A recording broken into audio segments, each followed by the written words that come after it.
दुनिया में चोरी की अनगिनत दास्तान, अनगिनत कहानियां हैं, बहुत सारे रोंगटे खड़े कर देने वाली कहानियां हैं, बहुत सारी हैरान कर देने वाली कहानियां हैं। लेकिन आज की जो कहानी है, उस कहानी में जो चोर है और फिर चोरी के बाद जो होता है, मुझे नहीं लगता कि मैंने ऐसी कभी कहीं कहानी सुनी या फिर किसी को सुनाई। 1993 1993 की बात है। कहानी की सरजमीन है नेपाल, नेपाल का काठमांडू जो राजधानी है उनकी। 1993 में मुझे याद है कि तब पूरी दुनिया में इतनी ज्यादा सिक्योरिटी और सुरक्षा एयरपोर्ट पे भी नहीं हुआ करती थी, क्योंकि तब शायद टेररिज्म अपने पीक पे नहीं था, 9/11 हुआ नहीं था। 9/11 के बाद ही लोगों ने ये जाना कि एयरपोर्ट और एयर जो प्लेन है वो कितना खतरनाक हो सकता है किसी टेररिस्ट अटैक के लिए। और नेपाल वैसे भी बड़ा इस मामलों में माओवादियों का छोड़ दो तो अपना पीसफुल, दुनिया भर के सैलानी टूरिस्ट वहां घूमने आते और कैसीनो में जुआ खेलते। अपने इंडिया के आसपास के करीबी सबसे जो है देश नेपाल ही है, बहुत सारे इंडियन भी जाते हैं वहां कैसीनो में। मुझे नेपाल के कई कैसीनो को देखने का मौका मिला है। तो वहां के सबसे बड़े कैसीनो में से एक कैसीनो, उसका नाम था रॉयल कैसीनो। बहुत सारे लोग यहां खेलने के लिए आते थे, लेकिन इन सब का भी एक सीजन होता है, जैसे क्रिसमस, न्यू ईयर, ऐसे मौकों पर लोग बड़ी तादाद में आते हैं कैसीनो में। तो सबसे ज्यादा जुआ खेलने के लिए सबसे ज्यादा कमाई उसी दौर में होती है, मतलब कई कई 100 करोड़ रुपए, वो भी फॉरेन करेंसी में, डॉलर वॉलर में वहां ज्यादा खेल होता है, क्योंकि नेपाली करेंसी की वैसे क्योंकि वैल्यू नहीं है बाहर में, तो आमतौर पर जो डॉलर है उसी की मान्यता है, उसी में वहां उस कैसीनो में आप जाइए और खेलिए, एक्सचेंज कीजिए अपना करेंसी डॉलर में। तो इस कैसीनो की इस कमाई के बारे में कुछ चोरों को पता चला, और उन्हें यह भी पता चला कि इस कैसीनो में सबसे ज्यादा पैसे कब होते हैं। उन्हें यह भी पता चला कि इस कैसीनो की कमाई के पैसे कितने दिन में या कितने घंटे में बैंक तक पहुंचा दिए जाते हैं। अब बैंक में जाकर लूटना मुश्किल है। तो जब ये सारी चीजें पता चली तो उन्होंने कहा कि हमें तब इस कैसीनो को लूटना है जब सारे पैसे इस कैसीनो के अंदर हो और बैंक ना जाए।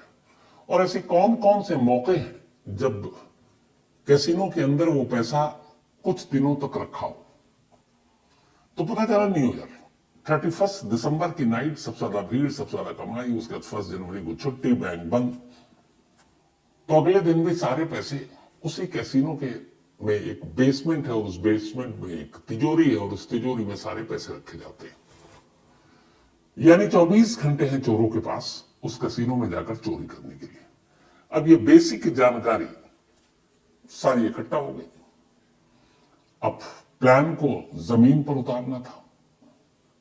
1993 जून का महीना, 6 चोर काठमांडू पहुंचते हैं। काठमांडू जाने के बाद उन्हें मालूम है कि उनका शिकार कौन सा कैसीनो है।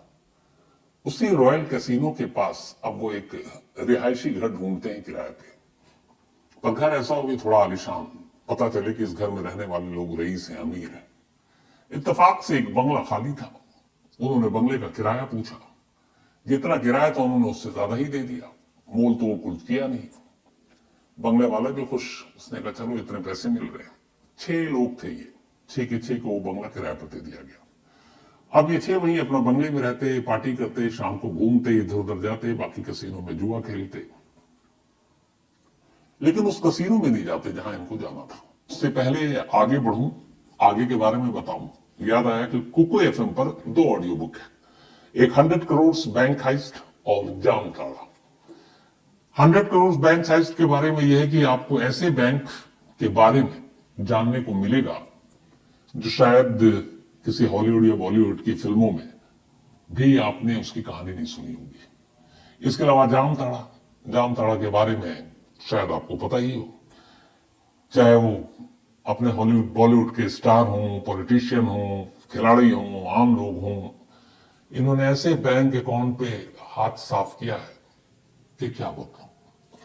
तो ये दोनों ऑडियो बुक आप कुको एफएम पर जरूर सुनिए, और हाँ, पूरा सुनिए, शुरू करके फिर छोड़ मत दीजिएगा, आखिर तक जाइएगा, मजा तब आएगा। तो कुकू एफएम देश का बेस्ट ऑडियो शो प्लेटफॉर्म है। 15 लाख से ज्यादा इसके एक्टिव हिंदी पेड सब्सक्राइबर हैं। कुकू एफएम हर महीने 4200 घंटे के कंटेंट्स के साथ सामने आता है और इस पर 10,000 से ज्यादा ऑडियो बुक हैं जिसे आप कभी भी कहीं भी किसी भी जुबान में सुन सकते हैं, खासतौर पर हिंदी में। इसमें biography, business, crime, entertainment, politics तमाम बुक है और क्राइम तक फैमिली के लिए खास ऑफर है कुकू एफएम ऐप की तरफ से और वो ऑफर है इस बार 50% डिस्काउंट।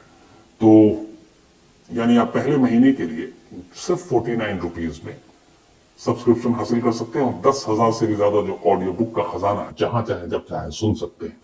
और डिस्क्रिप्शन में लिंक है, तो लिंक में जाएं और क्राइम तक फैमिली के लिए क्राइम 50 कूपन कोड है, उसका इस्तेमाल करें और 50% डिस्काउंट पाएं। 99 रुपीज का सब्सक्रिप्शन पहले मंथ के लिए सिर्फ 49 रुपीज में। धीरे धीरे वक्त बीता।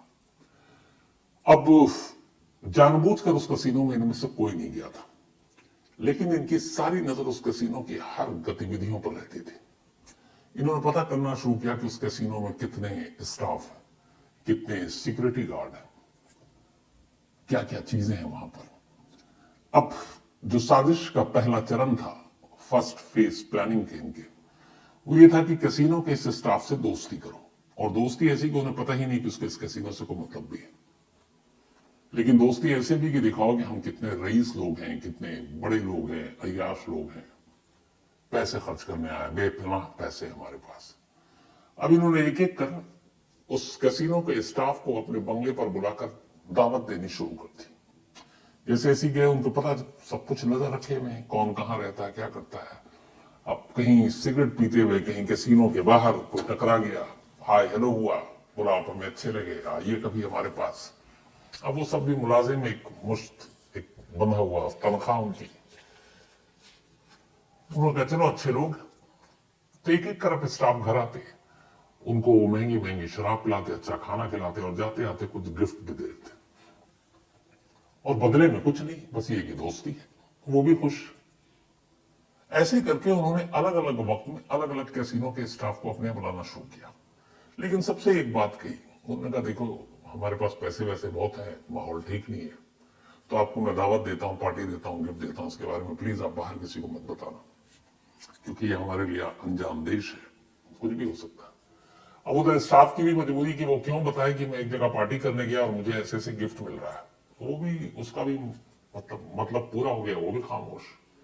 और इसी खामोशी का फायदा उठाकर धीरे धीरे उन्होंने जितने मेन स्टाफ थे उन सबको अलग अलग मौकों पर घर बुलाया, उनसे दोस्ती की, पार्टी की, गिफ्ट दिया, एक तरह से उनका भरोसा जीत लिया। और उन्हें भी ये पता है कि यार ये बुलाता है, खिलाता पिलाता है, गिफ्ट देता है और हमसे कोई काम तो कराता नहीं, ना पूछता है, ना कोई जानकारी। और ये लोग कैसीनो के बारे में कोई बात नहीं करते, बल्कि जो स्टाफ आता अगर वो बताना भी चाहता तो ये कहते हैं हमारा इसमें इंटरेस्ट नहीं है।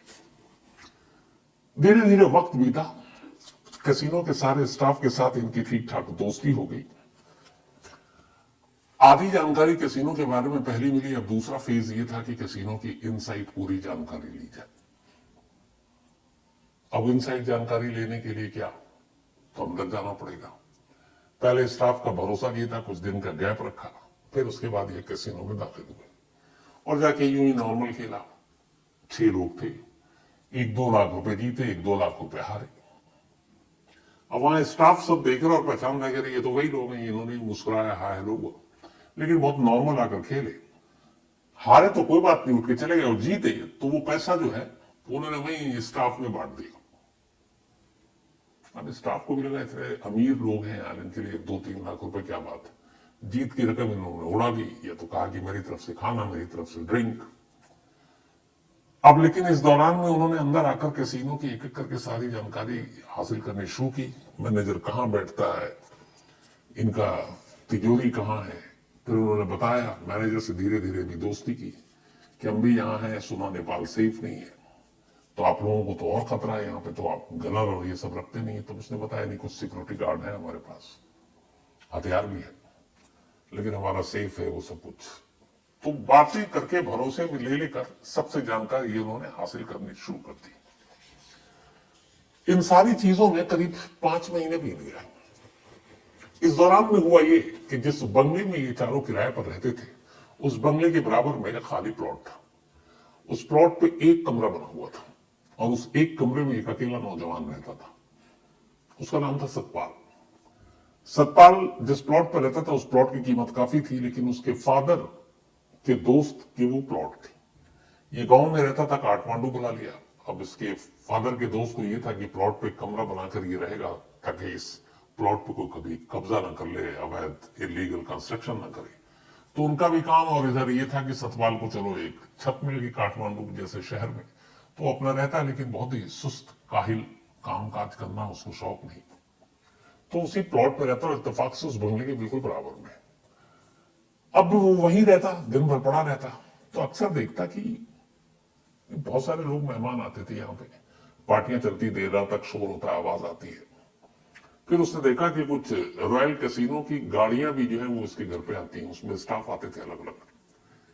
तो उसने कहा यार बड़े लोग हैं, काश हमारी भी दोस्ती हो जाए, हम पे इनकी नजर पड़ जाए तो हमें भी कुछ काम दे दें या कुछ हमारी जिंदगी पलट दें। लेकिन वो लोग उससे बात नहीं करते थे। उसने कई बार आमने सामने आकर घर के बाहर खड़ा रहता कि शायद एक नजर पड़े, तो इग्नोर कर देते थे। इत्तेफाक से एक रात ये सारे नशे में पार्टी कर रहे थे और इन्होंने अचानक कहा कि बस अब हमारे दिन बदलने वाले, हम सब बहुत अमीर होने वाले। ये बात सतपाल के कान तक पहुंच गई। उसे लगा कि कुछ ना कुछ गड़बड़ है, ये लोग बाहर निकलते नहीं है, सिर्फ रॉयल कैसीनो में कुछ स्टाफ आते हैं। तो एक रोज फिर इसने कहा कि चलो अब बात करते हैं। वो गया, उसने कहा माफ कीजिए, हमने कुछ बातें सुनी आपकी, आप लोगों की तकदीर बदलने वाले हैं, मैं बेरोजगार हूं, मेरे लायक भी कुछ काम हो। तब वो सारे डर गए, उन्हें लगा पता नहीं इसको कहीं प्लान के बारे में पता तो नहीं है। उन्होंने टटोला, उसे कुछ पता नहीं था। तो उन्होंने कहा ठीक है चलो। लेकिन उन्होंने ये नहीं बताया कि हमारा प्लान क्या है, हमारी साजिश क्या है। सतपाल को दूर रखा, पर अब उससे हाय हेलो कर लेते। करते करते 6 महीने पूरे हो गए। 31 दिसंबर की रात आई, वो रात जिस रात काठमांडू में सबसे बड़ी चोरी होनी थी। 6 के 6 तैयार, रात के वक्त सभी उस कैसीनो में पहुंचे।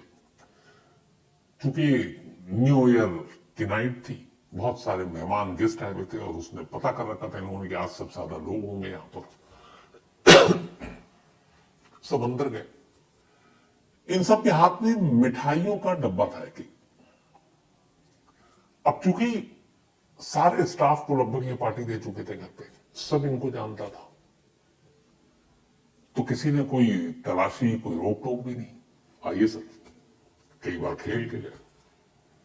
इनकी कोर्ट पे कुछ हथियार थे, लेकिन सिक्योरिटी गार्ड का जो चीफ था वो भी घर पे पार्टी कर चुका था। देखते ही वो भी आओ भगत के लिए तैयार, आइए साहब। अब ये खूब सारे पैसे लेके उस दिन पहुंचे। उसके बाद इन्होंने अपना मिठाई का डब्बा, किसी ने रोका नहीं, टेबल पे बैठे, 6 के 6 अलग अलग टेबल पर बैठकर अब जुआ खेल रहे। जुआ खेलते खेलते अचानक एक ने अनाउंस किया वहां से, उसने कहा कि आज न्यू ईयर है, हम लोगों के लिए बहुत बड़ी और इंपॉर्टेंट रात है, खुशियों की रात है, कल से नया साल शुरू होगा, 94 में हम दाखिल होंगे। तो आज यहाँ जितने भी मेहमान हैं उन सब के डिनर एंड ड्रिंक हमारी तरफ से। जलवा पहले ही एक स्टाफ देख चुका था कि ये लोग बहुत पैसे वाले हैं, जीतते हैं तो यही लुटा देते हैं। तालियां बजी, करीब 200 से ज्यादा गेस्ट थे उस वक्त कैसीनो में। उन्होंने कहा वेरी गुड, अनाउंसमेंट हो गया। अब लोग और जोश से पीने लगे, खाने लगे कि अब तो पैसे भी नहीं देने। रात के 12:01, 12 बजा, 93 से 94 में दाखिल हो गए। खूब हुड़दंग हुआ, लोगों ने पीना खाना शुरू किया। अब ये था कि सब कुछ फ्री है।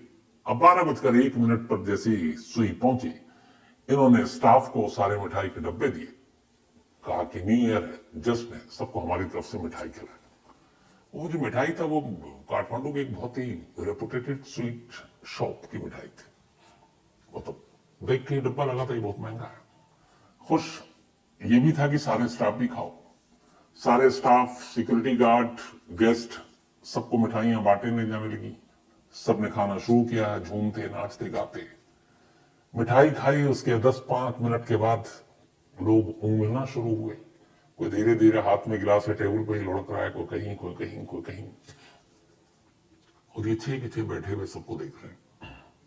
थोड़ी देर के बाद मिठाई ने अपना काम कर दिया, बेहोशी की हालत में लोगों को ला दिया था। अब इन्हें ये नहीं पता था कि जो नीचे लॉकर है उसकी दो चाबी है, एक चाबी उस कैसीनो के मैनेजर की जेब में और दूसरी जो चीफ सिक्योरिटी गार्ड है उसकी जेब में। देखा तो चीफ सिक्योरिटी गार्ड जमीन पर बेहोश लुढ़का पड़ा हुआ है। मैनेजर थोड़ी सी होश में था, ऊंघा हुआ। मैनेजर की जेब से चाबी निकाली, सबके कोट के जेब में हथियार थे। अब उसके बाद कुछ ऐसे स्टाफ जो होश में थे, उन्होंने कहा इन सारे मेहमानों को एक हॉल में ले चलो। बराबर में एक हॉल था, सबको हॉल में डाला, दरवाजा बंद।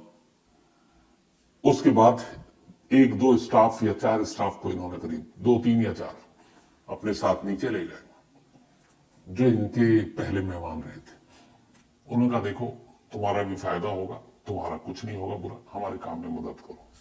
नीचे ले गए, चाबी से लॉकर खोला। अब उसमें डॉलर ही डॉलर भरे हुए, करीब कहते हैं कि उस वक्त 500 करोड़ इंडियन करेंसी में 500 करोड़ रुपए थे। अब इसको कैसे ले जाए?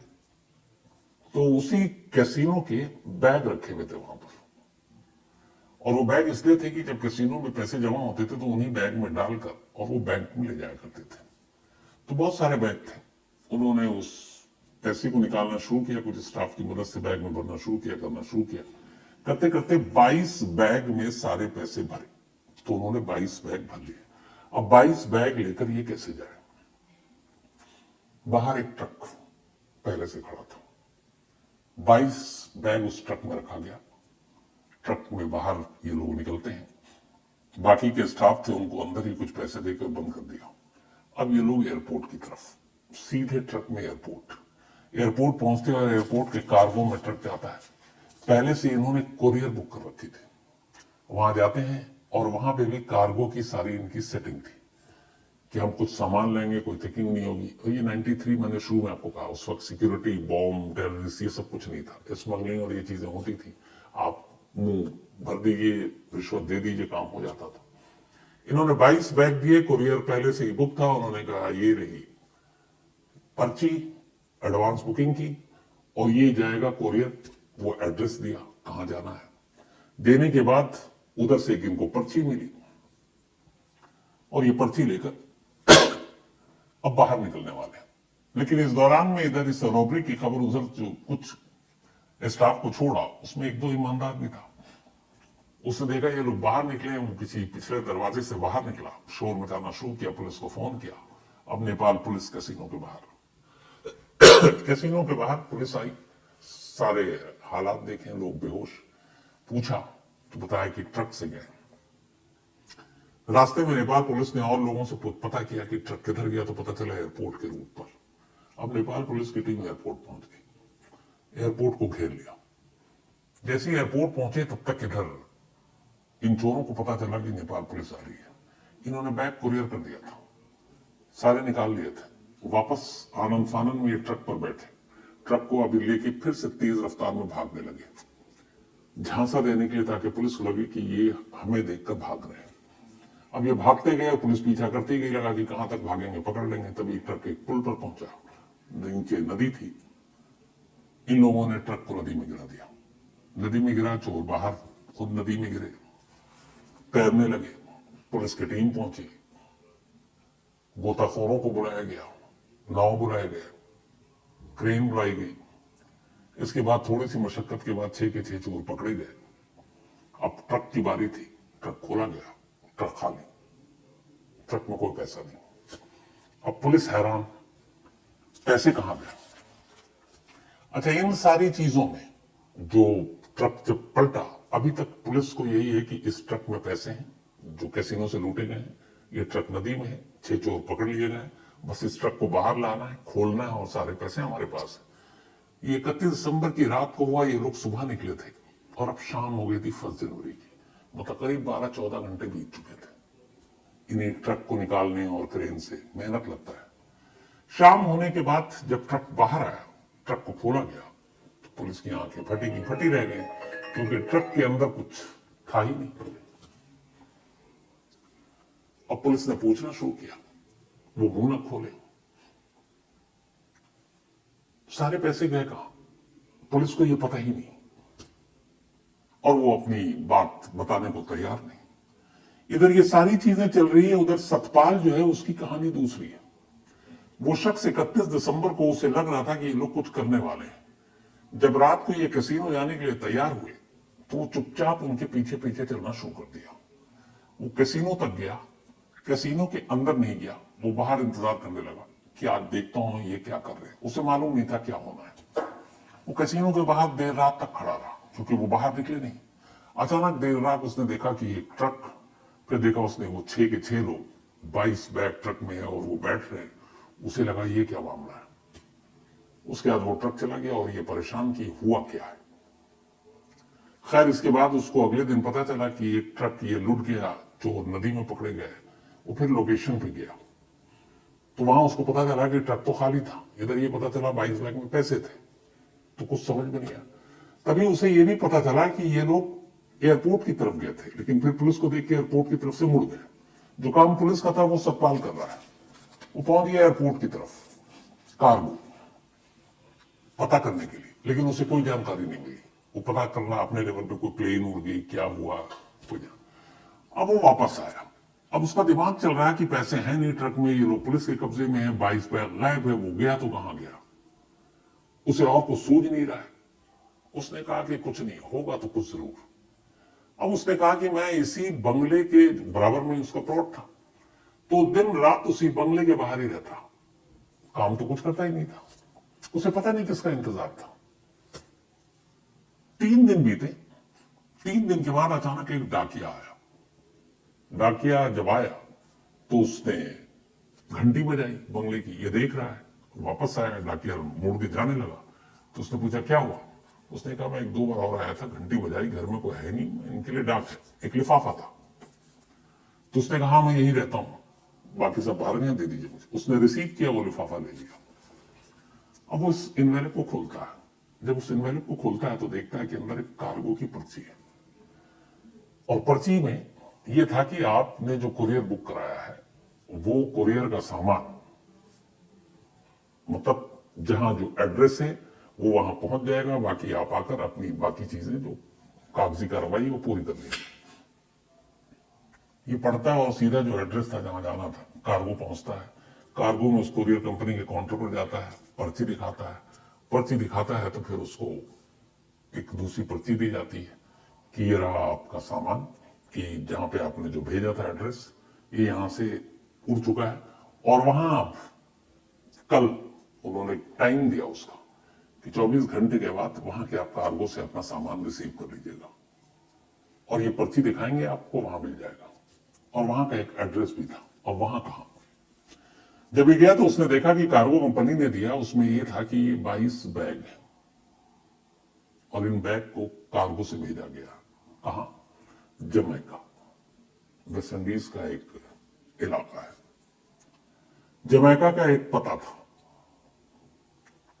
और उसी पते पर उसको बैग को भेजा गया था।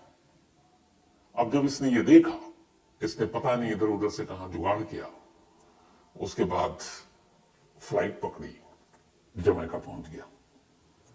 जमैका जाने के बाद अब इसके पास वो पता है और कार्गो की कंपनी है। तो पहले तो उसने कहा कि उस पते पे पहुंचने, क्या पता बैग पहुंच गया हो तो सारा काम गड़बड़ा जाएगा।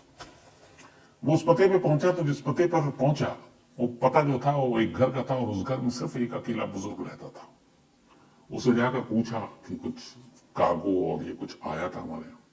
बुजुर्ग ने कहा नहीं। बुजुर्ग बेहद बूढ़ा और अकेला। उसने कहा चलो शुक्र है कि कोई आया नहीं। अब वो उसी घर के पास रहने लगा। इसके बाद एक रोज अचानक एक डाकिया आया वहां भी, क्या आपकी ये पर्ची है, ये कार्गो है, सामान आया हुआ ले लीजिए।